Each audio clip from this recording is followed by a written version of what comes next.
the link. Oh, right, we're gone. Hey everyone, Luke here with Sid again. I'm back to do another Yu-Gi-Oh video, but before we start, I'm just gonna send the link over to Facebook to you, Sid, and we'll get started in a bit. You can share it to people and be like, "Hey, we're cool talking about Yu-Gi-Oh." Yeah. So let me just sort all of that out. All right, so it should be on there on your in your Facebook Messenger. I will send it over on Discord so that people can come and join us. Let me just get this party on. All right, gone live on YouTube.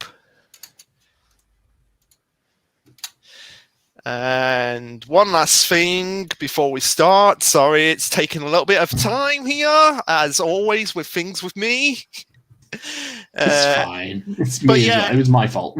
Yeah, I suppose we should say like exactly how we got into Yu-Gi-Oh. So I first got into Yu-Gi-Oh when I was like a teenager, like back when I was 13, because I distinctly remember. I don't know if you remember this, Sid, Up on the Roof on CITV. Yes, that's literally how I got into it too. Oh, yes! So you remember it? So we go into... So you remember the advert that came on where it went, Fireball attack! It's time to do... Do you remember that advert? Yeah. Oh, yeah, that is exactly... so good. I was just like... One action-packed series, 5 episodes back-to-back, the Up on the Roof special edition Yu-Gi-Oh! Insert how many days to go. I was just like, what was that? So good. So yeah, so we got into it basically the same way. And fun fact, the guy who presented Up on the Roof, I sent him a message on Facebook. He got back to me on that. No.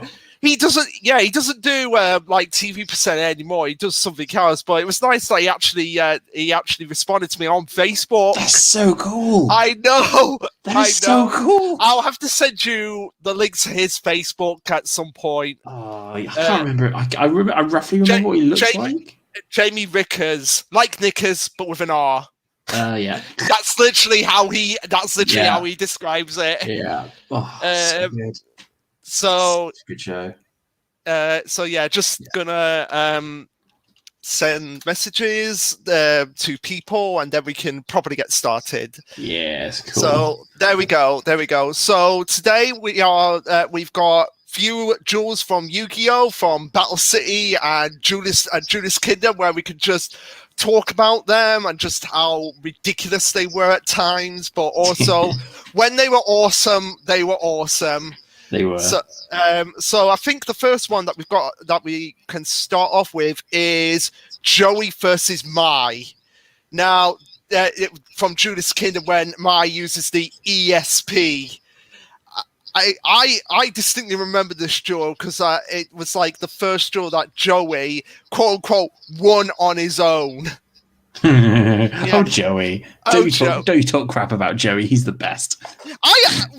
Come on, Joey's deck was awful in Duelist Kingdom. Come on, I mean, yes, it was. But then again, this is Duelist Kingdom where the rules were completely out of the window at times. Yeah, it was literally nothing like the actual game. Yeah, we have the field power bonus. Why? We just have it. And flying monsters have an advantage over land-based monsters. This is not Pokemon. This is Yu-Gi-Oh. And also, Felser's Dragon gonna destroy all 3 of our harpies at once. But you can only destroy 1 harpy. I don't care. Screw the rules. I have money. Screw the rules. Oh, we're getting Kaima's first duel after this one as well. So, in terms of this duel, what can you remember most about it? I remember Mai just being sassy. Yeah. It was a good duel. It was. I don't remember it as well as some of the other ones that we're going to talk about. All right. This was the first one with Mai, wasn't it? So it's like the first one with Mai on screen. Yeah, this one basically started Joey and Mai's like relationship. Like, even though that was sweet. Yeah, even though she's obviously meant to be like nearing her 30s and he's still a teenager. Well, I mean, now you've made it creepy, but yeah. Sure. Come on, I had to bring that up. I mean, But- you know how they drop. Like we talked about Inoue last time. Oh yeah, Inoue's like what 13 looks like a 25-year-old. Good Because point. Japan. Japan. But yeah, I just want to read these comments here. Blazing Boy. Hello, Luke, my boy. Hiya, Blazing Boy. Joy versus Spy was above mid at best. So you're saying below average. Yeah, I can put it in that. It's just the ridiculousness of the Duelist Kingdom duels at times. But it turns out true. I do love how it's kind of like sets up like you said, sets up Joey and Mai's relationship. Yeah. I'd say it's kind of below average or below average. Yeah, is it below average for that one? Now, here's an iconic one. The only one where it's funny because you have Exodia in the background of the opening for like God only knows how long, and yet he's only using this one duel with Yugi. Yeah, because his cards got thrown overboard. Yeah, but that's the thing. Episode. It didn't need to be. That literally did not need to happen because if you think about it, you have to draw all 5 pieces of Exodia to use it properly anyway. See, now I've not played Yu-Gi-Oh since like college uni time. I'm more into Magic the Gathering, and in Magic the Gathering there are cards like tutors and lots of things that allow you to draw and filter through cards. So in a game, say if Exodia existed in Magic, it would be super easy to get the 5 parts together. I don't know what it's like in Yu-Gi-Oh now. Yeah, it's kind of the same thing. The only difference is that back then it was kind of, especially with Yugi's deck, this is Yugi's deck we're talking about, it wasn't built to support getting out Exodia. So that's really... Then why have it? Stupid. It's a stupid concept then. Yeah, it was stupid for Yugi's... I think it was like, oh, we need a way for Yugi to beat Kaiba. Let's give him a card that automatically lets it win. Even though you need all 5 pieces to have it. And then it's like, okay, how do we stop him having this Deus Ex Machina all the time? Oh, we're just gonna make it so that someone throws it over water, but does he really need to? No, we're just going to make it throw it over the water. Well, he's got an automatic win condition. Yes, it's near impossible to pull it off, especially considering his deck is not designed to actively pull it off, which doesn't make sense, but it's fine. It wasn't following the rules of the game at the time. It was just like, hey, look at this cool flashy anime about this card game. Hey, you can buy this card game. Obliterate! Yeah, it was fine for the time kind of thing, but it's like it made sense that they threw it overboard because it's then he had to rely on, I need to like really work on my deck to make it powerful now because my massive trump card is gone. So that's a nice character bit. It's also, massively heights up how much of a dick Weevil Underwood was. Yeah, now you don't have your cards. Now you don't have your cards. And I just sound like a bug myself. Yeah. But this duel itself, I would definitely put it in average. It's not good by any stretch of the imagination, but it sets the stage for the rest of the series, like with Kaiba and Yugi's relationship. Oh, I would have put it in actually good. Really? Yes, because it's freaking iconic. The level of memes that have come for it, like you said, it set it up. It sets up the rivalry, and it's just the whole the heart of the cards, man. Okay, all right. Okay, I'll let you have that one. So good. Okay, all right. So it's going in actually good. Yeah, I can see that. Like, you've made your point. But now here's one with an obvious meme: destroy the moon. Yugi versus Mako. Oh my! This has to be one of the most so bad it's funny duels ever. That's why I put so bad it's funny as one of the categories, because it really is. It's just, I'm gonna hide my creatures under the sea so that none of your creatures can attack them, but they can still attack the water either way. And then, I know, I'll destroy the moon to get rid of the tide. And I'm just thinking that, are you trying to be? Was Yugi trying to be General Shao from Avatar? Like, I'm going to destroy the moon, get rid of all the water.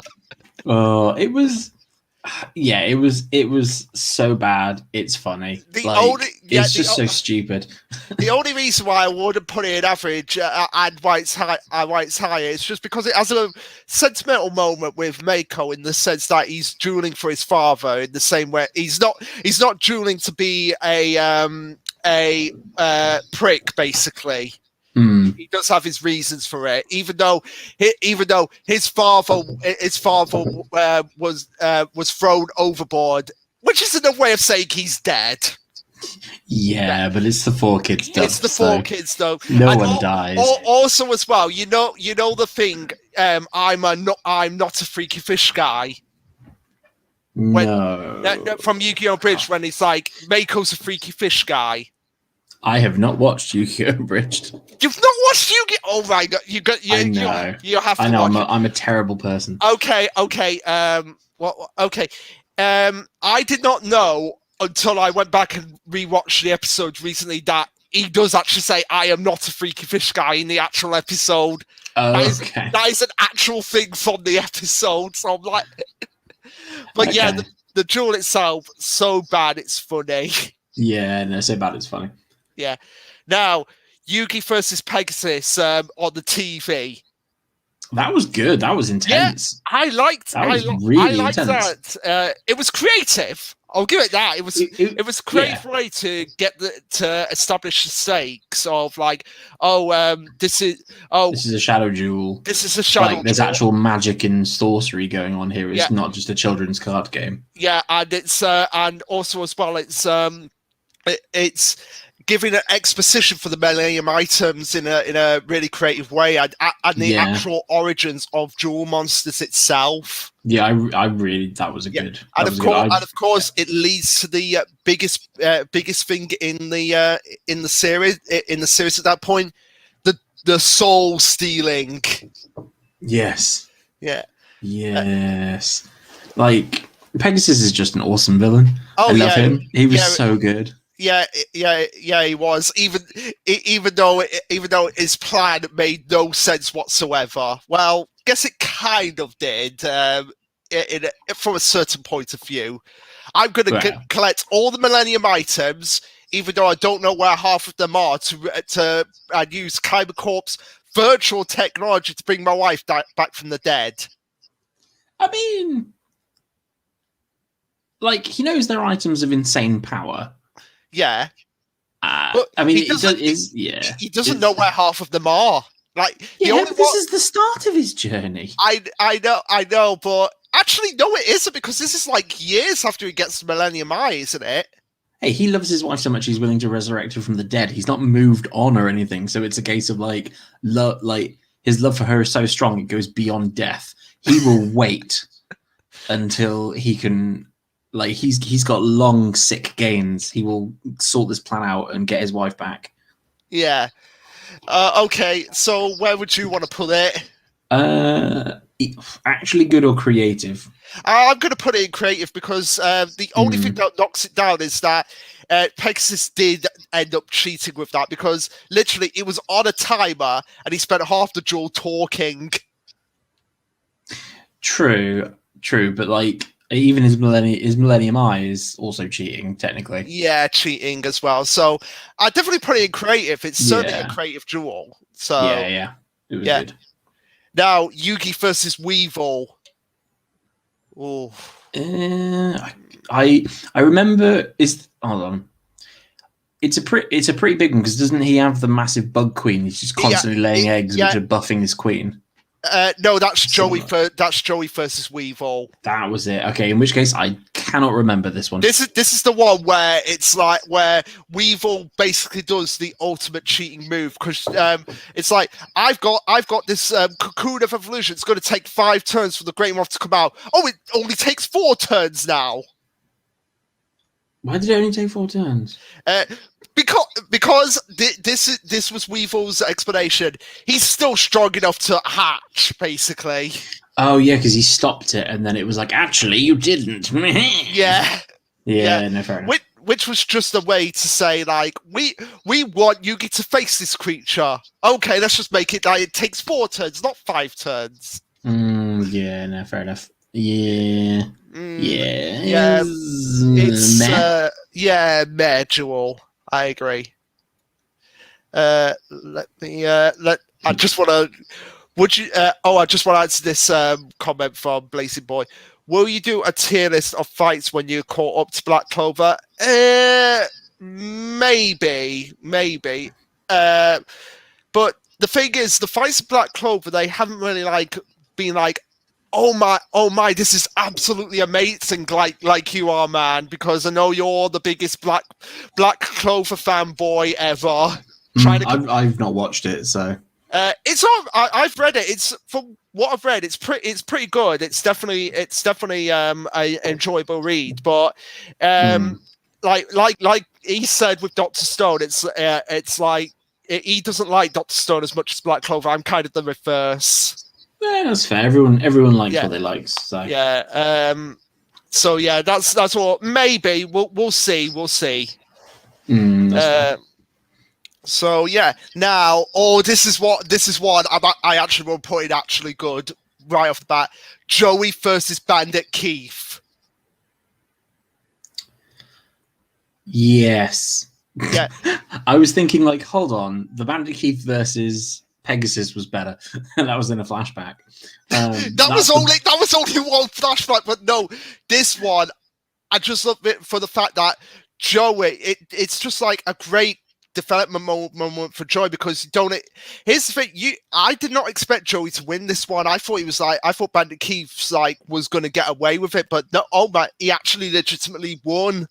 And he won on his own. Joey's the underdog.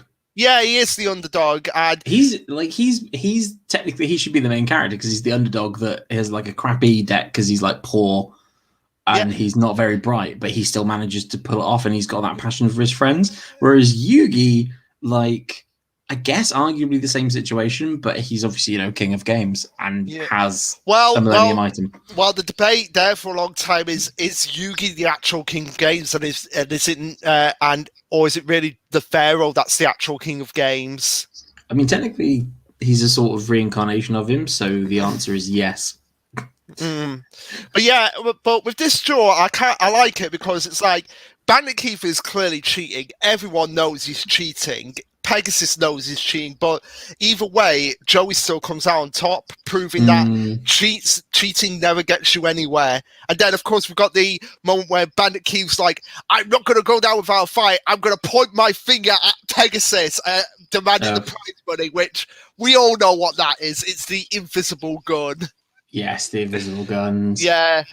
Poor kids. But yeah, I would definitely put it actually good because it's like it's like you don't expect Joey to be the one to actually come out on top here, but oh my, he actually does. Yeah, no, that's fair. Joey deserves everything. He's a good egg. Yeah, and there is a draw coming up. Where is it? I have it on here. Do I have it on here? Do I? Did I? I'm just trying to see here. Did I? You whittled down the listing a bit. So I'm just trying to think. Did I actually put it in? I can't see it. The Joey versus Merrick one. No. Oh my! I was meant to put it in. It's too late now. No takesies backsies. Oh. All right. Well, that'll be an honourable mention at the end. No, we'll do it. We'll do it when we get to Yugi versus Merrick. Okay, we'll talk about it when we get to Yugi versus Merrick. I'm sorry, people. I wanted to have that duel on. I forgot to put it on. How could I forget Joey versus Merrick? Oh well. Anyway, Joey versus Bones Zombie Boy. Oh, that was good. That was good, except for the inconsistencies that went about. This is Duelist Kingdom, so we can kind of ignore all inconsistencies because it was Duelist Kingdom. Yeah, fair enough. But again, my magic card, Call of the Haunted, it's a trap card. This trap card is called Stop Defense. It's a spell card. Yeah, no, fair enough. Yeah. But again, Again, it's one of those duels where it's like Joey legitimately again wins on his own without Yugi's help. except at the end when he tells him like, "Oh, you've got sword and shield, shield and sword in your deck." I just realised like pretty much most of these are Joey. Yeah, I've just Like realised the next that. 1, 2, 3, 4, 5, 6, 7, 8 fights. Oh are all no, Joey. no! It is there. It is there. I've seen it. I've spotted it. Ah, sweet. Joey, Okay. Joey versus next to Joey versus Mako. Okay, I've spotted it. Okay, Yeah. we're good. We're good. I didn't forget it. All right, but this one, It was average, I'd say. It was your standard interesting duel back and forth and stuff. Yeah, but standard duel run of the mill. Yeah. Yeah, I mean the inconsistencies. I think we can overlook the inconsistencies because 1, 4 kids, 2, 4 kids, 3, 4 kids, 4 kids, and 4, not 4 kids, but because it was Duelist Kingdom. Yeah, but because it was Duelist Kingdom, which had a lot of inconsistencies. Yeah. You want to know what I'm surprised? Of all the dubs from 4 Kids with Yugioh, I'm surprised there wasn't a card called the Hammer Gun. You remember the Hammer Gun from One Piece? Yeah. Let's not. Let's. So that's for when we discuss One Piece next. Yeah, and you want to know what's funny? There is an actual gun called Hammer. So there is a legitimate hammer gun out there. Oh, fair enough. Yeah. Hey, I can't remember what game it's from. There's a gun that shoots swords. Guns that do everything nowadays. Guns that do everything nowadays. But pretty standard average duel, but still enjoyable. Yeah. Now, Joey versus Esperoba. Who the hell's Esperoba? You know, the guy who was like the clown guy, the guy who had Jinzo originally. Oh, and he beats him and takes Jinzo. Make me one with the psychic universe. Oh wait, I've just got my brothers up there cheating. Yes. Oh yeah, I remember that one. Oh, I thought it was good. I like that one. Yeah, the first. I've just realised it's the first draw from Battle City on this list. Ah, so it's going to be. So this is the thing: is it an average duel because Battle City started being more like the card game, and it was actually a lot of one-upsmanships back and forth until there'd be a winner, and then lots of people cheating, but then getting caught out. So it's creative cheating. So does it go creative because they were cheating, or does it go in average because it was par for the course? I would say average because it was par for the course. Yeah, I mean, Esperoba as a character wasn't really that memorable. No, I to be honest, I can't remember this. I literally remembered when you said about the brothers cheating. I went, oh yeah. Yeah, so I definitely put it average. Yes. Yeah. Now I remembered it as a duel. It's definitely average. Yeah. Now this one, Joey versus Kaiba, Duelist Kingdom, where they're using the Beyblade dual discs. Oh yeah. Yeah, I remember this one. Even though it was short, it was like half an episode. I remember it being like the one duel where it's like Joey's like, "I'm gonna prove myself to you, Kaiba," and Kaiba's like, "No, you're not. Yes, I am. No, you're not. Yes, I am. Fine. Put your money where your mouth is." And Kaiba basically just curve stomps him. Yeah, just absolutely destroys him. Yeah, and then it's like, and then it leads to the running joke of Joey being a puppy dog, a scared little puppy dog. And one of my most funniest moments comes in the episode after the episode that has Joey versus Bones, where it's like it has that dream sequence where Joey is dressed as a dog suit and Kaiba's like, "Bad dog, don't contradict your master. Don't contradict your master." Yes. But yes. I do like this duel, however short it was, because it does introduce the dual discs. Yeah, that become like the staple for the majority of Yu-Gi-Oh from that point on. I'd say I wouldn't put it in creative, so I put it in average because it is short. It is a short duel. It introduces the cool new concept.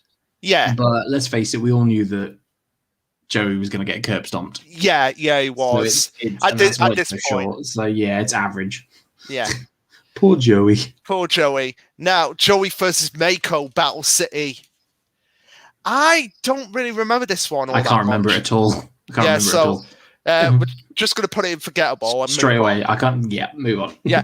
Okay, Joey versus Merrick, Battle City final. Okay, I have a rant to go on here. Go for it. Joey should have won. Yes. He legitimately should have won. In fact, he did win. He did win legitimately. Merrick used the Winged Dragon of Ra's ability. It didn't work against Joey. Joey summoned a monster.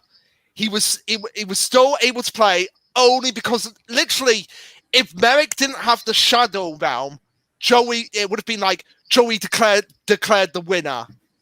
Yeah, if the Shadow Realm hadn't sucked all of his energy and stuff, yeah, completely agree. And I think that's one of the biggest screw you moments for Joey's character, like Joe, because that would have been like a legitimate shock, like not the main character, but like the sidekick is the one to actually beat the main bad guy. Thing is that then undermines the main bad guy. But here's the thing that could have happened. They could have still done the whole thing.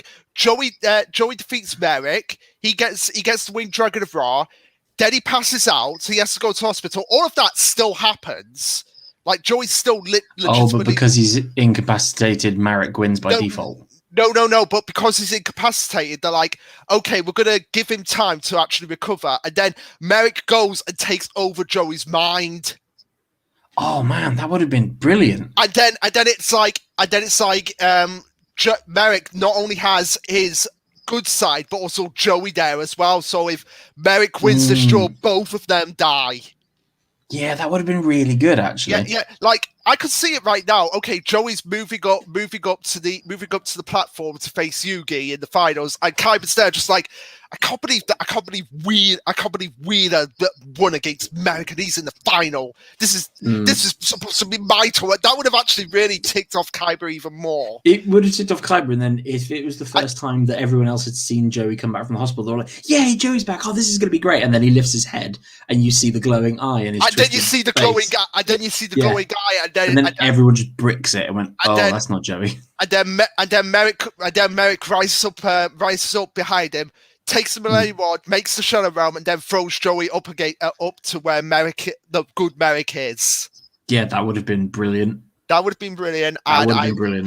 Really wish it would have done that because again, like I said, Joey should have won. Yeah, I'd say put that in actually good. Yeah, I would put that in actually good. And my favorite part of that duel is like when Merrick's like, "Oh, the joke will be on him when my trap destroys all his monsters." And then Joey's like, "Nope, because I'm summoning Jinzo." Yeah. But I would have loved Joey to have used the Winged Dragon of Ra. Like, I don't think he would have. He couldn't have coped with the power. It would have killed him. He probably could have coped, but it would have killed him. One of the biggest. I just want to read these comments. Duelist's rule. All of its designs are good. Oh, hey, Kaiba Corp. Again, all the designs are cool. I agree that I think my favorite design at the moment is probably the new design from the new Yu-Gi-Oh series, because the series is called Yu-Gi-Oh! Sevens, and the Duelist is literally in the shape of a 7. No, fair enough. Yeah. So, but I do like the Duelist from Yu-Gi-Oh! 5Ds. Both on the motorcycles and in the actual card, standing on the ground. Can't get the motorcycles. There is a reason. They have a reason in the series. It's stupid, but there's still a reason. Yeah. Okay.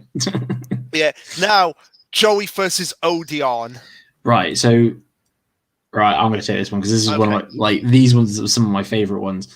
So, it was a really, really cool fight.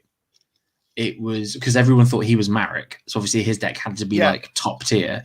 I loved the idea of trap cards actually being monsters, and I have those cards in my Yu-Gi-Oh! Those deck. Cards as well. I have those in the Yu-Gi-Oh! Chess deck that I still have, and it was really nice because we don't know this guy, and then through the duel we have the flashback and we have the whole actually he's not a bad guy. He's just completely loyal to his to his master, to his family, like no matter what. And it's like, oh, he's actually like a really loving character. He's just unfortunately this guy's gone freaking batty, but he's still following him, and he's protecting him even now, and he still believes there's good in him.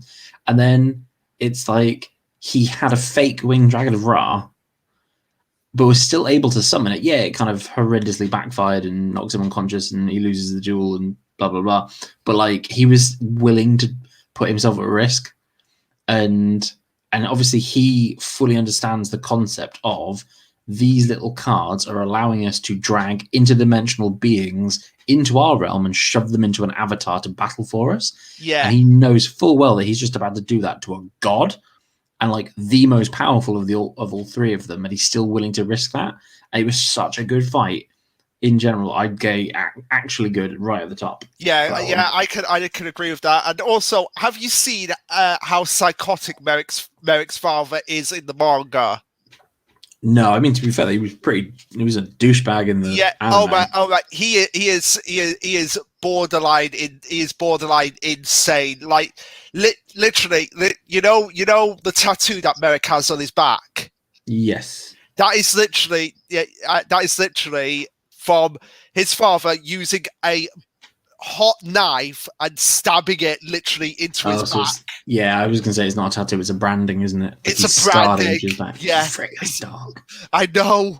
And his father literally does not care about them. He only cares about the traditions. Like, I mean, oh, my child has been born, my son that I've always wanted.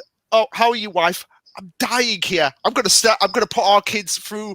I'm gonna force my kids to look at the moon for some reason. Yeah. He's psycho. Yeah. Oh, he was insane. Yeah. Like, I've got a tier list of most evil characters. Like, it could be heroes, villains, whatever. The most evil characters. He is on that list to be talked about. Nah, that's fair. Yeah. Now, anyway, Joey versus Rex. Oh, the dinosaur one. The dinosaur. I just want to know: did Joey off screen just sort of blab to Kaiba about how he got red eyes, and that gave Kaiba the inspiration for Battle City? Because that's literally this is pretty much the pre-Battle City duel. Because they're like, oh, because Rex is like, oh, we'll give up whatever card we have on the field to the winner, and that's how Joey gets red eyes. So, do you think Joey just blabbed off screen how he got it? Probably, because Kaiba's business intelligent and tactically intelligent, and he's not creative. Yeah. Like, and I like to think Kaiba was like, that's not a good. That's a pretty good idea. I might use it, but I won't say it was from Joey. Yeah. I'd say that was an average duel. Yeah, it was an average. What I remember, it was an average duel, and also as well, the duel where Tristan's voice changes basically in the dub. Did it? Yeah. It changed from I think the original voice actor for Tristan, who first had it, didn't want to do it anymore, so they gave it to someone else. But that was the episode where it actually changed. You can see if you actually go back and watch, you can see there is a difference between the voices between episodes. Yeah, fair enough. Yeah, but an average duel. Now, this is the one that you were thinking about with Joey versus Weevil. Yes, I like that duel. I thought that was quite a good one. Yeah, it was a good one, and of course, there's been many Pokemon memes made about that duel because Joey's sister in the hospital has a boy in there with her, like telling her what's going on, who is voiced by the original woman who voiced Ash. Yeah, so Yu-Gi-Oh! Abridged, it had to do a lot of Pokemon jokes when it got to there. Nice. Yeah. It was a good one, but I'd say it was average over this battle, to be fair. I'd say it was average as well. Yeah. It was good. Now this one here, I absolutely love this one. Kaiba versus Ishizu. Yes. Yeah. I just love the absolute trolling moment that Shizu gives Kaiba, because he's like, I'm going to wipe out all your monsters with Crush Card Virus, and then I'm going to use Virus Cannon, wipe out all your trap cards, exchange of spirit. Now I have the cards in my graveyard in my deck, and you have the cards in your deck in your graveyard. That means we've only 6 cards. Oh, it was a really good one. And plus, it's her confronting him with the whole, no, this is a battle that's been like thousands of years in the making. You're the reincarnation of such and such. Like, and then there's magic and mystery going, and he's just ball faced, like in it, just going, nope, none of this is real. Yeah. I've just had a dodgy meal or something. This is all rubbish. Apparently, in the original Japanese, I've not watched it, but apparently Kai was more accepting of the magic in there. So it's. I like the fact that he's still an atheist amongst it all. Yeah, here's what I think. Because Yu-Gi-Oh! Bridge actually gave a reason that I actually like, because they go in one episode that Yugi is Yugi's not destined to save the world, and if Shizu says to Kaiba, why? Is it because you don't believe in magic? No, I just don't believe in people who have more power than me and more money than me. I actually like that reason. I actually think that's what he's come for. Like, he's saying, I don't believe in all this magic or anything because it's more powerful than me, and I don't believe in that. Yeah, that makes sense. That makes sense for Kaiba. That fits his egotistical nature. Like, Kaiba is so egotistical that he will not believe anyone, that he will not accept anyone who's more powerful than him. Yeah. Like, as I said before in an old video, he literally built Thunderbird 5 and traveled to the afterlife in Dark Side of Dimensions just to play a card game. Yeah, the guy's nuts. Yeah, but in terms of this draw, I love it. I put it in actually good, and I love the outcome of it as well, because Shizu thinks like, oh, I'm going to get Obelisk back because he's going to attack with Obelisk, and then he's like, nope. Sack it. I'm gonna summon my blue eyes. This isn't what my necklace This is not what my necklace predicted. Yeah. Yes. There's no such thing as destiny. That's the thing. I freaking love that moment. And she's like, wait, what's happening? It's like, I make my own destiny. And blast her in the freaking face. I love that. I absolutely love that. And it's a case of like, this is my most powerful card. Now I'm gonna sack it for a blue eyes. Yeah. Yes. Actually, it's an actually good fight. It was so good. To be fair, pretty much all the blimp fights were amazing. They were definitely the most memorable. The finals of Battle City were the most memorable of in terms of draws, but in terms of actual story, I'd say the Millennium World, the final arc, is the most memorable, just because it focuses on Bakura, and Bakura is my favorite character. Yeah, that's fair. Yeah, but in terms of like actual straight up Yu-Gi-Oh! Draws, Battle City finals is definitely high up there. Yep. Well, they have to be. It's the finals. Yeah, and now Merrick versus Mai. Again, it's a really good one because it's like, because the stakes. He takes a hostage. Yeah, the stakes are crazy high. Yeah, because it's the draw where if she takes life points, Mai loses a memory of someone. It's so tragic as well, especially when it comes to losing memories of Joey, and she's like really sad. And she's like, I can't remember this person that I consider a friend, quote unquote. But it's like, come on, you know you love him at this point. Yeah, she's just not willing to admit it. Yeah, just not willing to admit it. Out of pride. Yeah. I just want to read these comments quickly. Dark Side Dimensions was the best. It was basically an official Yu-Gi-Oh! Bridge movie.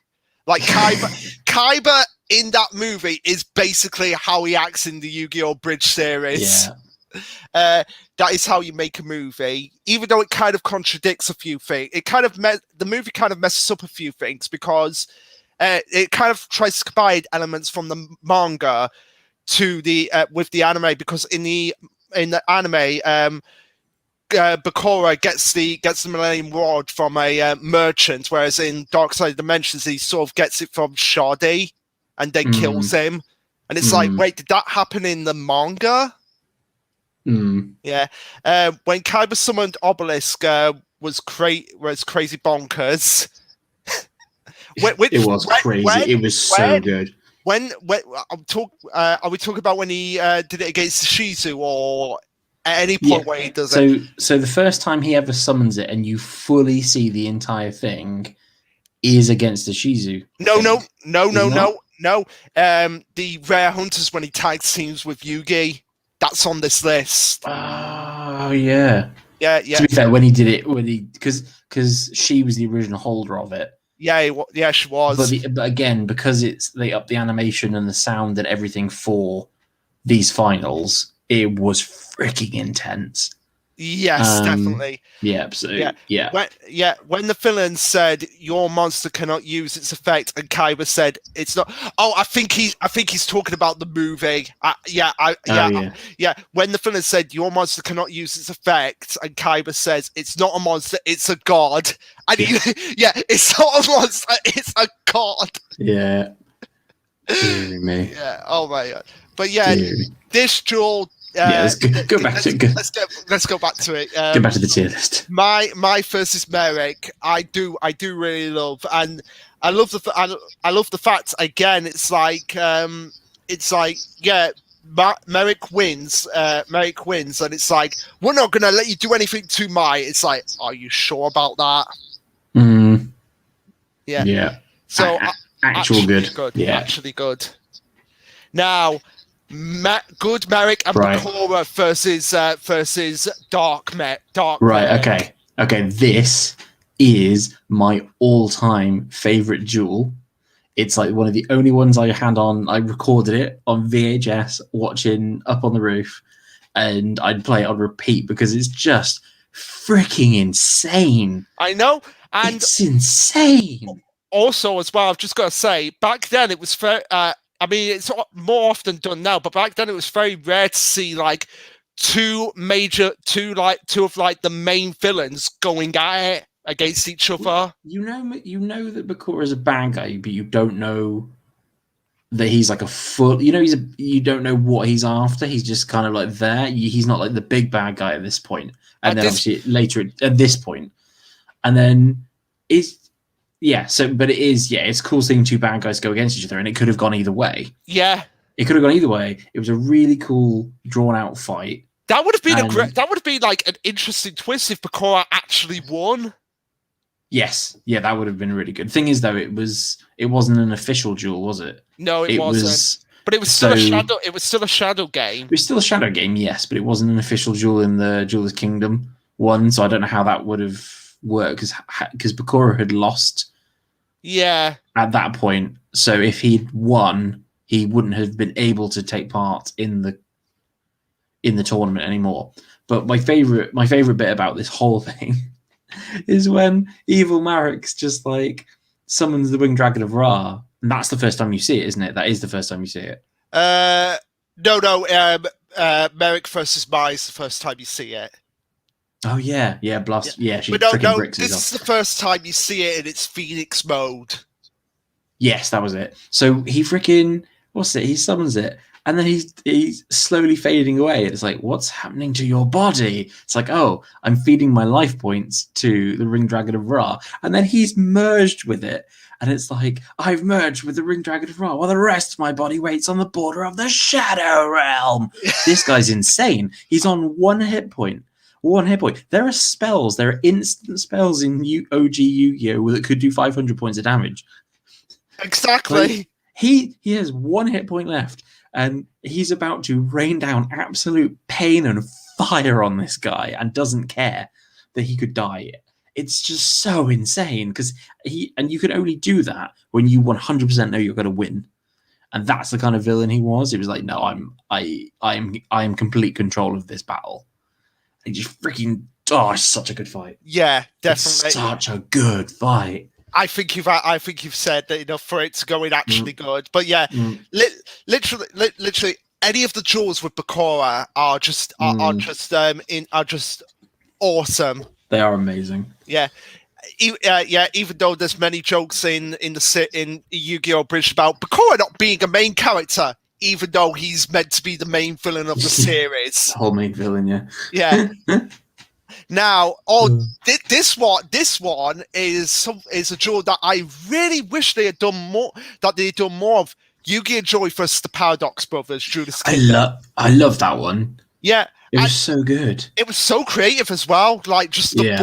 the board combining the board game aspect Mm. with the actual card game. And the whole I like the classic lie, like one of us tells the truth, one of us lies. Which door do you have to go through? I always love like little puzzles like that. Which, if you think about it, Joey was actually right. Was actually right in the end because he actually did solve that riddle correctly because they did actually end up going through the door that Joey was actually suggesting they go through.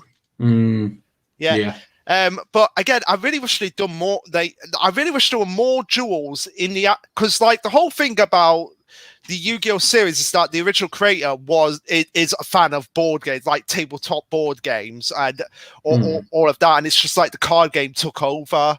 But like if you've seen Yu-Gi-Oh Season 0 or any of the manga, or if you've read any of the manga before Duelist Kingdom, you'll see that there's all kinds of games, not just Duel Monsters. Really? Yeah.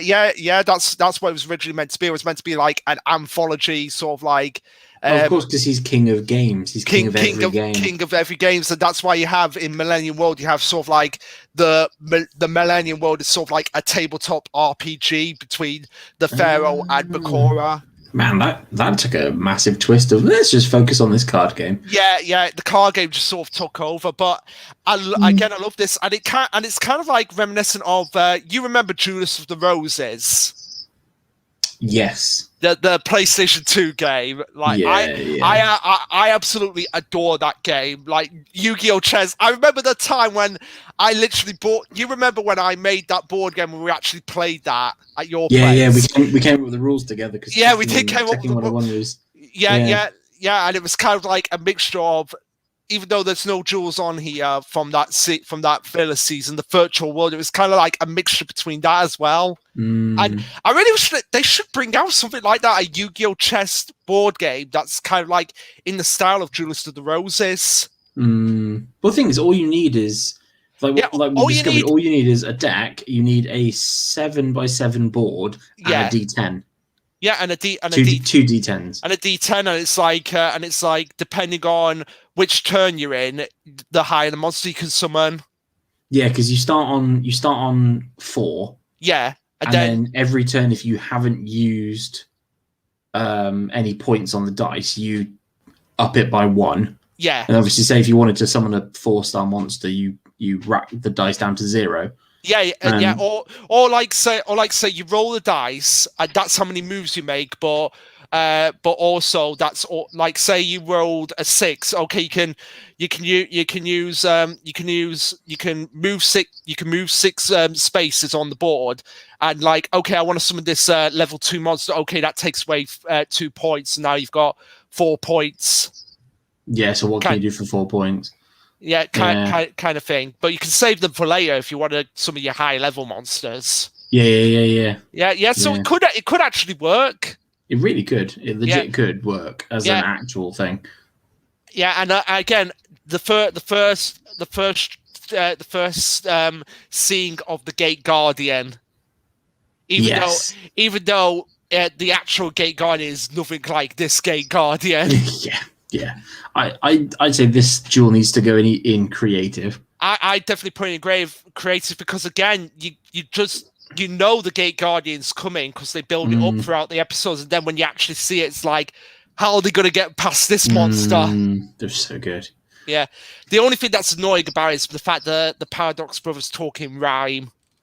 Yeah, that was a bit annoying. I don't like it when they do that. Yeah. Now, these two, Yugi and Kaiba, tag team battle on the roof with the Rare Hunters. Okay, I did like that duel. It was a lot of fun. I do like tag team battles, especially in Yu-Gi-Oh, because it's not initially designed to be a tag team game. Yeah. And I know, obviously, it's not following the rules exactly, but it was still quite creative. What I loved was the whole, like, there's because they're standing on the top of a building that is hollow, isn't it? And there's glass. Yeah. And if you lose, on your side, a bomb will break the glass and you'll plummet, not to your death, but through a portal to the Shadow Realm. Mind you, it's not as bad as what happens in 5Ds. All right. So in Yu-Gi-Oh! 5Ds, there's a duel that happens that's similar to what happens in this duel. So it's like you've got one character who's like just dominating another character. They fall out of a window and they plummet to their death, and they get reborn as like a zombie villain type duelist. And yeah, that's happens in the original Japanese. In the dub, however, the whole falling out, the whole breaking of the glass, that still happens, but for some reason, a mysterious purple fog comes in, literally out of nowhere. So that's they basically brought it all full circle. Wow. Okay. Yeah. Okay. So I just had to bring that. Up because I distinctly remember. I distinctly remember that duel from 5Ds as being like one of the memorable ones, because it's like, okay, this character's dominating this one, and then the other character comes back as a zombie evil duelist, and they're like, oh yeah, I can tell your fortune with these cards. Your fortune is death. And it's like, oh my, where did this freakiness come from? Oh dear me. Yeah, for this duel. Yeah, I'd go creative again. Creative, I think it was very creative and fun, and not just creative from the idea of the dueling and the bomb going off and breaking the glass, but the whole let's put in a portal to the Shadow Realm to like make it safe for kids. Yes. And like the bad guy, I'm pretty sure the bad guy didn't have a parachute, but they gave him a parachute. I believe he did have a parachute. Okay, well that makes sense because they're cheaters. Yeah. So yeah, because looking back, that parachute did not look like it was edited in. Nah, fair enough. Yeah. Now, Yugi versus Arcana. I freaking love that fight. The dark energy discs, even though they're clearly buzzsaws. They're clearly buzzsaws. So I'm assuming in the original it's a case of your legs will get cut off. Yes, your legs will get cut off. Your legs will get cut off. What's so freaking intense, and even though it was the whole like, oh yeah, it's a shadow buzzsaw that's gonna suck your soul out and take you to the shadow realm. For some reason, still really, really intense. Yeah, that's still a massive looming threat, and you feel it like it's getting closer and closer and closer. It's like, oh crap! And then the guy's cheating because he's got like three dark magicians, all of them that have got their edges sanded down, so he knows exactly where they are on the deck. Yeah, definither. And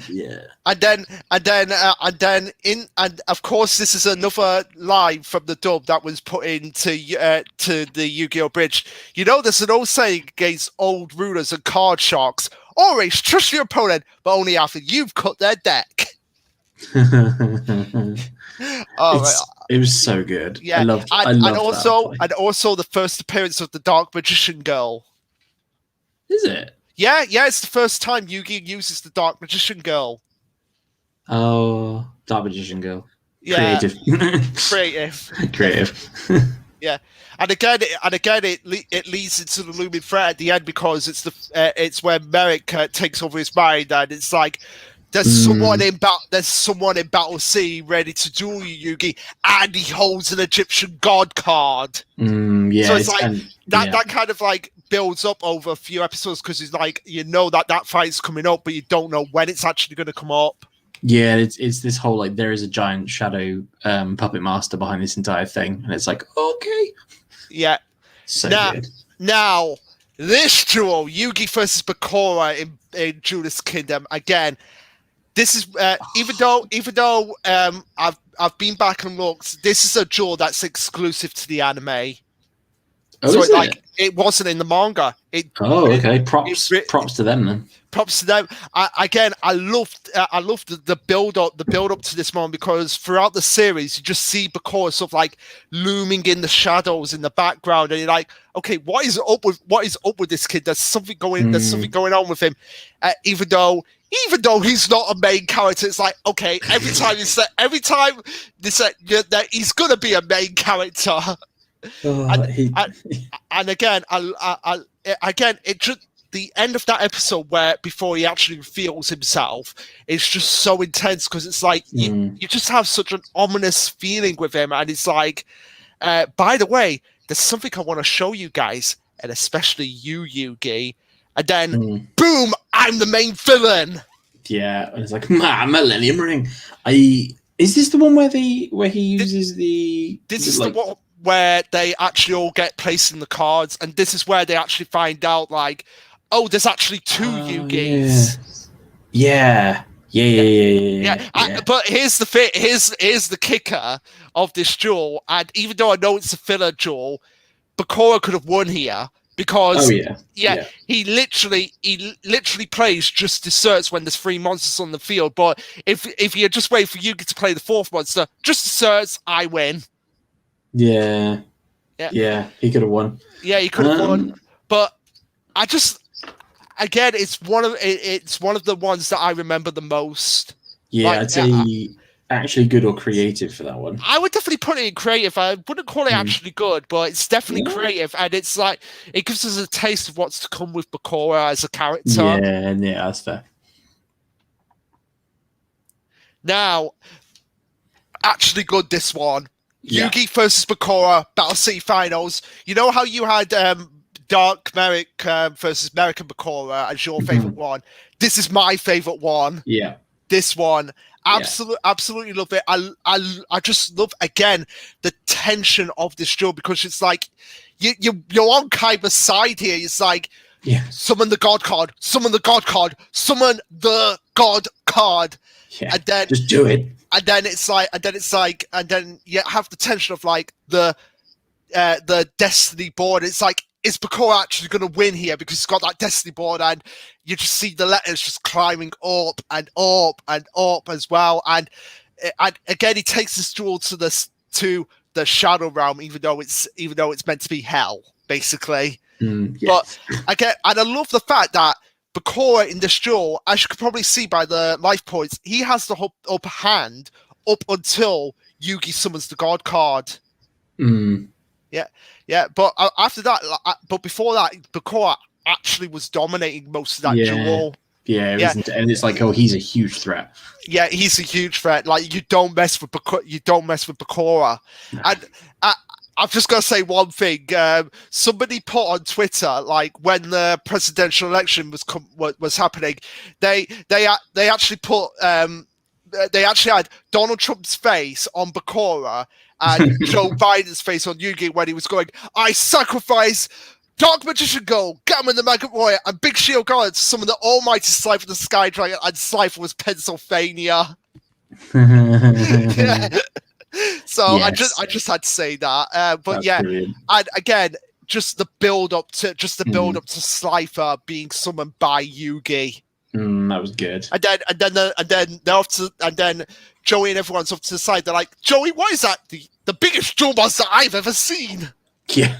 Yeah, because Joey's gonna know exactly what it is. Yeah. But yeah, actually good. My favorite Yu-Gi-Oh duel from the original series, hands down. Yeah, 100%. Yeah. Now, Bakura versus Bones. I can't remember it. I can't really. The only thing I remember about it is the way Bakura actually wins by literally sending them to hell. Oh, was it? It was him. It was Bones and the other guys as well, wasn't it? Yeah, it was when it was like, we're gonna do a winner takes all card game. Yes, and he freaking trounces them and just strolls out at the end. Yeah, like a boss. Yeah. See, now I remembered it, and now I'm like, average? It was all right, because isn't that Battle City? That is Battle City. It is Battle City. Yeah, I just want to say, Slifer is my favorite. Out of the God cards, because if we're going about actual Yu-Gi-Oh cards, I'd say Stardust Dragon from Yu-Gi-Oh! 5D is my favorite Yu-Gi-Oh card. The main card of Yusei. So I really like that card. Yeah, that's fair. But but in terms of the God cards, I have to say I do agree. Like, Slifer is probably my favorite. It's arguably, but I mean, in game, it's arguably the most powerful. arguably in game, but yet, this is Yu-Gi-Oh's universe we're talking about here, and Kaiba just likes to get the one up on his enemies. So in GX, I'm gonna name the highest storm my god card, and the lowest storm Yugi's. Which, if you think, which is funny because if Joey had actually won against Merrick, Ra would be the lowest. Yeah, because he hates Joey more than Yugi. Yeah. But yeah, this duel, I'd say average. I'll agree with that. Yeah. Now this one, just flat out ridiculous. I'm gonna say Ghost Kaiba. Oh, it turns out to be the evil side of it that was sent to the Shadow Realm that was brought back thanks to Pegasus. Is this the one where he wins with Karibo? No, he doesn't win with Karibo, does he? He doesn't win with Karibo. That's against actual Kaiba.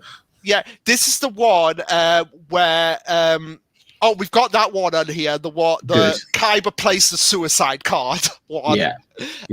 Anyway, this one is when Kaiba helps Yugi win by basically uploading a virus into the hologram of the Blue Eyes White Dragon.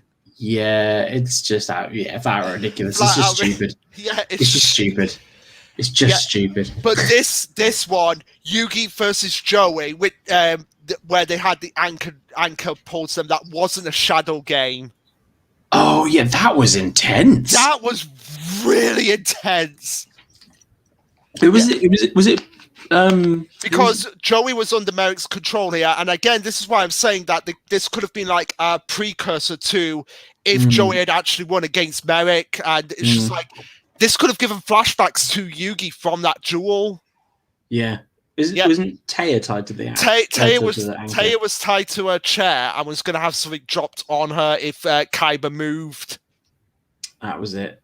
Yeah, it was a really intense duel. It was an intense duel, and it like showcased Joey's will. Like his bond with Yugi was stronger than any magic because he literally broke through it thanks to Yugi's friendship. Thanks to the power of friendship. Power of friendship, yeah. This is the only time where I'll let that slide because, unlike in other series, it doesn't happen all that much in Yu-Gi-Oh. Yeah, no, it was like really rare. It was really rare. Yeah. I mean, this time, and I think one time in Yu-Gi-Oh 5Ds, but then that's everyone. That's the bonds of everyone coming together, rather than just the power of friendship. Yeah, that was fair. Yeah, but this one, because of the fact that it's not a shadow game and the fact that one of them could actually die, legitimately, even in the 4Kids dub. Yeah, that's true. The 4Kids dub of all things. Yeah. Actually good. Actually good. Good. And you don't even know. And you actually don't see the ending coming because it's like, oh my god, like Serenity's actually going to save her brother. So intense. It was so intense. Just like with this one coming up here, Joey versus Yugi Duelist Kingdom Finals. I can't remember it. I love this one. I love this one because it's like it's something that you kind of have on the back burner for a while, and then when it actually comes to that point, it's like you want both of them to win at Duelist Kingdom, but it's like, what's more important? Like, because they both have legitimate stakes at hand there. Yugi wants to save his grandfather's soul. Joey wants to get the money to save Serenity's eyesight. So it's kind of like, what's more important, saving your grandfather or saving your sister's sight, basically? But you could have both, which is what happens. But I love this duel for the fact because it shows just how far Joey's come. Because legitimately, had Yugi not done if Dark Sage had not existed, Joey would have won that duel. Again, it's showcasing just how far Joey has come, because most of these duels, if one element didn't happen, he would have won these duels fair and square. That's the same for any game, though. Like, if I didn't draw this card. Well, no. I'm gonna say it's more apparent in the actual Yu-Gi-Oh series, because Joey was gonna win, and then it's like, oh, I have this card that nobody knew about before that just came out of nowhere just to win, because they wanted Yugi to win against Joey, even though by all accounts Joey should have won that duel again. Is there? This is a bit of a side, but like, has anyone actually sat down and calculated what cards are in Yugi's deck? Like, because I know he changes things between each battle, which you probably really shouldn't be allowed to do in a tournament. But like, well, here's the thing. Every time there's usually the odd card that's never been drawn before. Yeah. Like, here's Blackluster Soldier, never seen again. Never seen again. No, I don't think there is like a legitimate thing for Yugi's deck that's been shown, and pretty much with Joey's. I think the only reason why Joey did not win against Merrick is as well because they wanted Yugi versus Merrick, but also I think they didn't want Joey to have the winged dragon of Ra because that's kind of like Kaiba's thing with dragons. Whereas his deck, I would say Joey's deck is, they say it's luck based, but I would say it was more machine based, machine Beast Warrior based, if anything. Because he had Shinzo, he had like they all had themes. They all had regular cards that came up. Yeah, if Joey didn't have the Swordsman of Landstar cards in his deck, he probably would have been a better duelist. So, like, this is the thing. So every deck, every game, there are the standard cards that are always brought out. Like Yugi always has Dark Magician, Dark Magician Girl, the King's Knight, Queen's Knight, Jack's Knight. He has that regular. How many? Yeah, okay, he has that one. Karibo, the Magnet Warriors. He always has that. Warriors, Swords of Revealing Light. Yeah. I would say those are his most iconic ones. So you've got those ones. No, Chimeric, the Flying Mythical Beast. That's like his most iconic fusion monster. Yeah. So then obviously you'd have Fusion, Pot of Greed. But what does it do? But I don't know. It's too complicated. Yeah. Obviously Slifer, but you could probably ignore that because like you're looking at his base power level deck before he got Slifer. And then, I think that's it. I mean, but he's but then so those are the regular ones, and then he's obviously got a few regular spells like that magician's hat one. Yeah, the magical hats. Yeah, magical hats, and he's got a few one of those that are regular, and then everything else is basically a win con. Yeah. So you could feasibly put his deck together like an actual deck of this is Yugi's deck. Feasibly, but it probably wouldn't actually work. It wouldn't work. It really wouldn't work because statistically, somebody has actually been through it, and statistically, Yugi has the worst win-loss record out of all the main protagonists. Really? Really, like someone has legitimately gone through it, and he has the worst. How so? Like, because he wins every duel. Nope. He's actually lost 4 times. Who did he lose to? Pegasus in episode 2. He lost to that. He lost to Kaiba because Kaiba played the suicide card. Yugi, like the little kid, he surrendered against Rebecca Hawkins, so he technically lost that one. And Raphael in the filler arc. Oh, don't count filler arcs. We have to. I am counting the filler arc. So why? Why? Okay, scratch that. And lost to himself at the end of the series because he was technically fighting himself. I mean, no, he was fighting. No, they're 2 separate entities. They're 2 separate entities. Well, apparently, still 3 losses. Well, apparently not according to that. Well, I think it's because of the fact that there's more episodes. In the original Yu-Gi-Oh series, so that kind of like adds on top of it as well. Whereas Yu-Gi-Oh GX only has 180, and the rest have less than 160. Okay. I mean, surely if you're just calculating win ratios, you literally just have a tally of he won that one, he lost that one, he won that one, he lost that one. Yeah, but apparently that's according to people that have done extensive research and concluded that he does have the worst win-loss record. Huh. Okay. Yeah, but it's which is actually kind of funny because they're like, "Oh, Yugi is the Yugi is the undisputed king of games, even though he's not really that good of a duelist nowadays. What about who's got the best win to loss ratio then? Yusei's got the best win to loss ratio because he legitimately did not lose a single duel on screen at all. Okay, throughout 5Ds. I mean, he was close to it, but the ending was interrupted. But he was close on a couple of occasions, but it was never an official loss. Fair enough. Fair enough. He is the true king of games. Yeah, you say he is. Oh well. Anyway, going back to this show, I would definitely put it in. Oh, do I put it in actually good? Do I think it? I don't think it's on par with the actually good. So no. It wasn't. There wasn't any creative plays. I don't. It wasn't so bad. It was funny because it was serious. So I definitely put it average. I would have put so bad. It's funny underneath average and below average. Okay, I can do that. Let me just. Yeah, that makes more sense. Let me just. There we go. That makes more sense. Yeah. Yeah.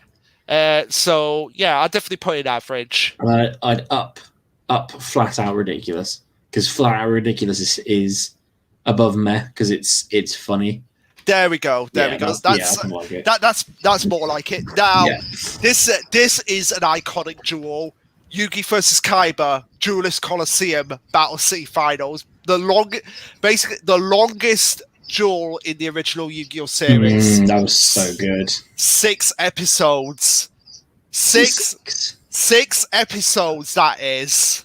It was so good though. It was so good, and the highlight for it was just like the episode where it's just Slifer versus Obelisk, and they're literally just going out. They're not giving either of them a heads up, and it's like, and Rex pretty much summed it up. This could take all day, and it did. It took the entire episode. I'd say actually good for that. It was actually really good fight. Yeah, and I loved the ending as well of the duel, because it's like Kaiba is getting so worked up with power that he's not realizing that he literally should, if he was just like because Yugi had a card where he was going to boost Paladin's attack power, and then Kai was like, I'm going to use Absorb spell. If he had just saved the Absorb spell for when diffusion happened, Kaiba would have won, but he was getting so worked up about winning at that point that he really wasn't paying attention. Well, that's the thing, is that you don't know what's coming, you don't know what your enemy has, so of course hindsight is like, oh man, if I just held on to that one. Yeah, I know, but so you can't really hold that against him. I can't, but I'm going to it. I'm going to anyway, because he needs to be brought down a peg from his arrogance. And I loved the ending of him going, I will not be defeated at my own tournament, Kaiba. You're too late. It was just such a good ending, that duel. Yeah. So yeah, pretty much one of the most iconic duels. Yeah. And also another one that's not as iconic for how good it is, just iconic for how flat out ridiculous it becomes. Yugi versus Kaiba, Duelist Kingdom, when they're on the roof. And he wins with Karibo. He wins with Karibo and Mammoth Graveyard, causing Blue Eyes Ultimate Dragon to decay from the inside out. Yeah, how are you doing that? It's called cheating. Deal with it. I'd rather die. It was, flat out ridiculous. It's just freaking stupid. Yeah, the only thing that keeps it being memorable is just the way, again, like with Gate Guardian, Blue Eyes Ultimate Dragon gets built up. Seeing Blue Eyes Ultimate Dragon is freaking awesome. And then just the fact, I've got Karibo, and Yugioh was really on the ropes, and then he just freaking pulls it back. Yeah, and it's so good, just infinite Karibos. Yeah, even though that's not how multiply works. Oh, is it not?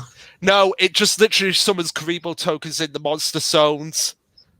Oh, of course, because you can only have 5 monsters. You can only have 5 monsters. Yeah, so you can't have infinite. This is Magic the Gathering.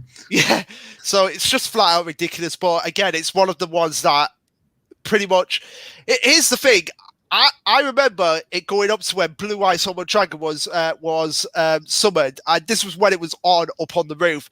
I don't remember the ending to the duel until I saw it years later. I was like, that's how it ended. Mm. But yeah, it's still I'd say one of the more memorable ones. Mm. Now, Yugi versus Mai, and also as well, because this leads right into Yugi versus Mai. It's like where Yugi actually becomes scared of the Pharaoh, because the Pharaoh's like, I'm not gonna back down, and Teia's like, Yugi, what's going on? This isn't like you. And then he actually becomes scared. He actually develops PTSD because of what the Pharaoh is capable of. Was that the one where it's like, I draw a card, you take damage? Oh no, wait, that was another duel. That was another duel. Why isn't that on here? Because that was intense. I draw a card, you take damage. I can't remember what that one was. He's against Weevil, and Weevil's like, that's the filler arc, the Wake of the Dragons, where Yugi's going Monster Cardo.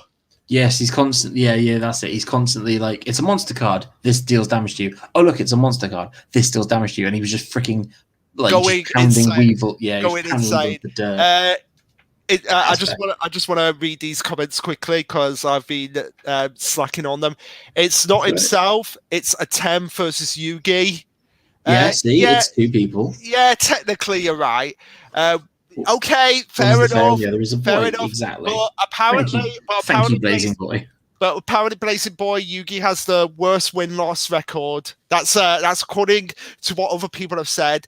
And Songetsu Black, I'm sorry you missed this because I really wanted to get him in here as well to talk about the duels as well. But sorry you missed it, man. The card game technically didn't exist yet, so no, that's fair. No, it didn't in Duelist Kingdom, so they were just making up as it goes. But Yugi develops PTSD for the Pharaoh at this point, and he's scared of him. So scared that when it comes to Yugi versus Mai, he's holding him back. Yeah, and it's kind of like they're not in sync at the moment. Yeah, and this is a good fight. Yeah, this one I would definitely put it below average, but it's still a really good fight because it's like you honestly don't know if they're actually going to get in sync here, and it's the first and for what I can remember, the only appearance of the Black Luster Soldier. Yep. Yeah. So and again, I think we get Mai's like why she wants the money at this point, because she wants to just spend it all. Yeah, it's just greed. Yeah, it's just greed, which kind of holds back Mai as a character. Yeah. I mean, money is a completely legitimate motive. Yeah, but it was just money. Like no other particular reason. Like Joey wanted the money, but he had a legitimate reason for it. I mean, she has a legitimate reason. She just wants to spend it and live happy. Yeah, but in the world of anime, that's not going to be enough. You have to have you have to have a noble goal if you want to be filthy rich. Yeah, that's fair. Or an asshole. Yeah. Now we get on to this duel: Yugi versus Merrick. Battle City Finals. The final duel of Battle City. That was good. That was a really good one. And I mean, it's got to be. It's the final. It's the final battle. The final battle. And again, very unique victory because of the fact that Merrick somehow, I don't know how, swapped with his dark self. Yeah. Yeah. And then I'm going to surrender. And then goodbye, evil self. Yeah. Ooh, it's the one who good Merrick needed to defeat his evil self, so he gets redemption and character development. Yeah, and also Odeon is the one who actually comes in and saves him in the end. Yeah, exactly. So it's that needed to happen from a narrative point of view. Yeah, and going back to what I was saying about if it was Yugi versus Joey taken over by Merrick's mind. If that had happened, they would have to work out a way for Yugi to actually stop the Winged Dragon of Ra, because it was only Kaiba's Fiend Sanctuary that actually helped him out. Because he legitimately says if Kaiba hadn't have given him that, he would have lost the match. Yeah. So that's the only nip in that what if scenario. Yeah. But again, I love the ending of that duel where it's like Yugi plays the Ragnarok card and it's just all his monsters taking down the Winged Dragon of Ra. And then I just love the moment where it's like you've got Slifer wrapped around Ra. Obelisk has got him in a lock, and then you just see Kriebel there giving the directions, going, lift him up. Yeah. So good. Yeah. So good. Well, yeah, actually good. And only 4 more to go. We've done quite well on this one. Gone through it quite quickly, actually, which will probably something that I can't say for when we do One Piece. Well, I'm gonna select some choice fights for that. Which wait. I think what we should do is wait until the fight in the manga is concluded. The current fight between are you caught up on the manga? Yeah. Between the five of them and Kaido and Big Mom. I think we should wait. I was gonna kind of keep it focused and limited to pre-time skip anime only. Oh, pre-time skip anime only. Okay. There's so many fights, man. There's so many fights. Okay. But I'm just gonna say if Luffy's Karakuri was on that list, that would definitely go in God tier, because that is probably one of the most better fights. So because I feel like that's one of the fights that is like. I'm trying to think, is that the longest fight in One Piece? So the longest fight is the I don't. Yes, like that's in terms of chapter length. So like just straight up one after the other. Yeah, I think that's the longest fight. The longest arc is Doflamingo. Dressrosa. Although it's about to be overtaken by Wano. I feel like when going off on a little bit of a tangent, when do you think Wano's going to end? Like what chapter? I think we've got another 10 to 12 chapters of fighting left. To be perfectly honest, it's going to be insane, because they're going up against 2 Yonko. It's the biggest, and this is the biggest fight. Yeah, and it's the fight. And it's the fight where after this one, Luffy's going to be recognized as an official Yonko. Yeah, and then you'll have the wind down afterwards, which is going to be like 3 or 4 chapters. So I think we've got 15 chapters left. Okay, I could see that. It's not weekly anymore; it's bi-weekly now, isn't it? Or is it weekly still? Well, it's weekly for 3 weeks, and then he takes a break. Yeah. So about another 4 months, I'd say. Yeah, probably. Yeah, probably. Anyway, let's get on to this. Let's get back to Yugioh. A child's card game. A child's card game. So we'll go back from one 4Kids property to another 4Kids property. We're on the final 4, and we're going to be doing Yugi versus Panic, aka the guy who was voiced by the guy who did Sanji in the 4Kids dub. Oh, really? Yeah, it's the same guy. Apparently, he has a bar in New York City now. So I'd love to David Moon. So I'm like, I'd love to go and visit his bar just to ask him about these voice words. Like, why that accent for Sanji, and why did you make a voice that terrified small children with panic? That's fair. But this duel, I remember so well. Really? Because I can't remember it at all. It's the one where you have Panic. This is the one that takes place after Yugi versus Bakura in Duelist Kingdom, and you just hear Mai screaming, and then she's like, my harpies, they're all gone. I think you mean eliminated. Like, he just has that gruff voice.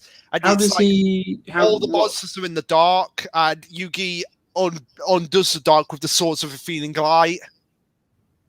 No, I really can't remember it at all. You really can't remember? Okay, No, not at all. the fire. Like he had Yugi in chains, and he was, and he had fire, and he had, you remember now? There were chains on his legs. There were chains on his legs, and he had flamethrowers. What were the flamethrowers going to do? They were going to burn him if his hit points dropped to 0. They were going to burn him if Panic saw fit, because he was insulting Panic all the time. Really. Okay, vague. Castle of Dark Illusions. No. No, you're not remembering it. Okay. Nah, not at all. Okay, I remember it just for how ridiculous it is. Fair enough. Yeah, flat out ridiculous it is. Flat out ridiculous. We got any more comments? So I guess about 50 is a good number. Yeah, I think we're agreed on that. A children's card game with no children playing it. Well, technically they are children. technically, they are children because they're not 18. They're not 18. Yu-Gi-Oh! Everyone in it apart from Pegasus and actually, how old is Merrick? Let me check. Let me just check quickly. Because I mean, they're all. How old is Merrick Yu-Gi-Oh? Merrick Ishtar. He's 16 years old. So yeah, they're all kids. They're all teenagers. Actually, how old is Kaiba? 18.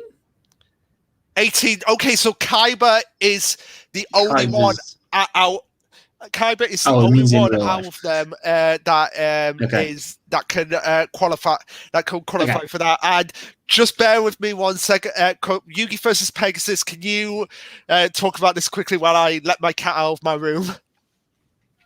Who, me? Yeah, you. Yeah, you said. Just the final one. Okay, cool. 1 second. I'm just going to quickly go with Zengentetsu's in real life comment. You are completely right. It is not really played by kids. Actually, no. Sorry, you're not right. You're wrong. In the comic book shop that I used to work out before it closed down, all of the Yu-Gi-Oh kids, we always referred to them as the Yu-Gi-Oh kids because there was like 1 or 2 adults and all the rest of them were under the age of 16, and not a single one of them ever used a bar of soap. Yeah. Like, it was so bad. All of the Yu-Gi-Oh players just freaking stank. Oh, they went upstairs. It was an old building, so that none of the windows could open, and they'd be in there for hours, and then they'd leave before it was Friday Night Magic. And all the Magic players, all of whom were adults, literally every single one of them was over the age of 18. They'd go upstairs, and literally you'd get halfway up the stairs, and you'd be hit by this wall of skank, and they'd have to run around and empty like 2 spray cans of deodorant to get rid of this smelly teenage smell. It was disgusting. This was it was Simon's shop, wasn't it? Yeah, Hide and Geek. I missed that. Yeah, it was good fun. Yu-Gi-Oh in Worcester at least is mostly played by young children who don't wash. Yeah. I think it's gone to the point now where they actually have to make that a rule, like you have to wash before coming. Yes, I saw that. That's official. That is official. Yeah, like you have to have a wash before coming to tournaments now because it's gotten so bad. I can't believe that's become a thing that it's got into the official rules. But anyway, we digress. Yeah. Back to the anime. Back to this. So Yugi versus Pegasus, Duelist Kingdom final. Right. Absolutely freaking fantastic. I love Pegasus as a villain. My all-time favorite card is Relinquished. I just think the general concept of it is fantastic. And I love how when they made it an actual card and the game did exist, it did exactly what it did in the anime, where it's like, I'm going to take one of your monsters, hit me in the face, I dare you. And then it's like, oh, you take the damage too. Haha, screw you. It was so easy to summon as well. And it completely screws over everyone. And then it's like, oh, also, 1,000 Eyes Restrict. Oh, my God. As Pegasus goes, he's quite a looker, eh? And he was. It's so good. That is possibly my second most favourite fight after the Bakura and Marek one. Yeah. I'd say I have to agree with that. It's like because it's legitimately the one where you don't know how Yugi's going to get out of this one. Yeah, and it's super creative because it's like if we swap minds, he like back and forth between Yugi and Yami, he can't read our thoughts, but that's going to kill Yugi. So Yes. there's he's going to win because he's the main character, but it's a case of like Yugi's like there's an actual risk of death even in the 4Kids dub. Like Yugi could have died. Yeah, or as Yami said in Yu-Gi-Oh! Bridge, you can't die. If you did, 4Kids would have censored it. Yeah, that's a good point. Yeah. That was an actually good battle. Yeah, it was an actually good battle, and I remember as like an autistic 12 to 14-year-old reenacting the moment where Yugi goes, "Attack magician with Chaos Scepter Blast." Mm. That's also a thing that all the Yu-Gi-Oh kids did. They all shouted out the attack names that they knew off by heart. Yeah, and again, I love the fact that it again it's another way where the power of friendship comes into play at the end, but it's not like the dominating factor. No, it doesn't help him win, but it gives him the strength to keep going, and that's more the friendship of magic than now I can Deus Ex Machina my way out of this. Yeah. Because again, it legitimately, it was quite tense when Thousand Eyes Restricts came out. It really freaking was. I have those cards. I freaking love those cards. Like I don't even play Yu-Gi-Oh! And I've still got it. So yeah, actually good. Actually good. Yeah. Now, Yugi versus the Rare Hunter, the one with the Exodia, where he's trying to win back the fake Exodia. Where he's trying to win back Joey's red eyes. I like that because it was really a real personal fight, and I liked how the guy was like, "I've got multiple copies of Exodia, man, I'm gonna win," and then still loses. Then still loses because he gets talked into playing Exodia's head. Yeah, so good. Yeah, I think creative for that one. I'm putting in creative for that one, and again, it's the like proper introduction to like Merrick as the villain, and also as well, it's really intense because you don't know if he's actually going to draw the cards, and it's like, Light Force Sword, even though it's a trap card, I'm going to use it as a spell card. Yeah, inconsistencies. But I think it's because Light Force Sword is a spell card in the Japanese. It's not a trap card, so that's why. But they've forgotten to actually change that over. Okay. So yeah, creative because again, it's another intense duel, just like this one. Yugi versus Strings or the Mime. That was the one where it's like after Arcana, it's like and he holds an Egyptian god card. It's like the guy he faces that has the Egyptian god card. Oh, that has Slifer. Oh yeah. Because again, this duel is built up quite a bit over the episodes that's leading up to it. Because you just see the Mime just like watching them, and you don't know when he's going to come out. Strings is his name. Yeah, that was his name, Strings. Get it? Because he's a puppet. Because he's a puppet. Yeah. That's so clever. It's actually such a clever way, even though it makes absolutely zero sense with brain control taking over Revival Jam. But it's like I think it's the only duel in the actual Yu-Gi-Oh! Series, as far as I remember, where a main character has made a villain has won a duel by decking out. Yeah. He wins by decking out, doesn't he? Yeah. I remember now because it was also it wasn't the first time you have someone under Marik's mind control because the first one was Bandit Keith, wasn't it? Yeah, Bandit Keith, yeah. Yeah. But I liked how it's Marik. It's also kind of okay from a villain point of view. It's like kind of stupid. Because, like, he had 2 god cards. Yes. He only needed to get 1. Why on earth would you risk giving it to an opponent when you could just keep 2 of them and insanely up the power of your deck? Yes. And then just wreck your opponent. It's like, obviously, Yugi needs to get it, and that's how it comes into it, blah, blah, blah. But, like, yeah, from an out-of-character thinking, actually, this is stupid. Shouldn't have done that. But that was actually quite. I think that was definitely a creative one. Definitely a creative And one. it was like, oh, there are god cards. Oh, there's something bigger going on here. Oh, what's happening? Yeah. And with that, that's the end of the tier list. Yes, I'm quite happy with the way it turned out. that's a good curve. That is a good curve, and didn't take us too long to get through it. Is it because we're massive Yu-Gi-Oh fanboys? I think it's because we're massive Yu-Gi-Oh fanboys, and we can remember pretty much the majority of it. The One Piece one is probably going to take us half an hour then. All right. Well, I don't know. It probably might take longer. I mean, if we could get a couple more people in to talk about One Piece, yeah, that'll be kind of cool. But we'll see where that goes. Yeah. But yeah. Anyway, that's it. Thank you for listening, and thank you for joining me once again, Sid. And we shall. I loved this.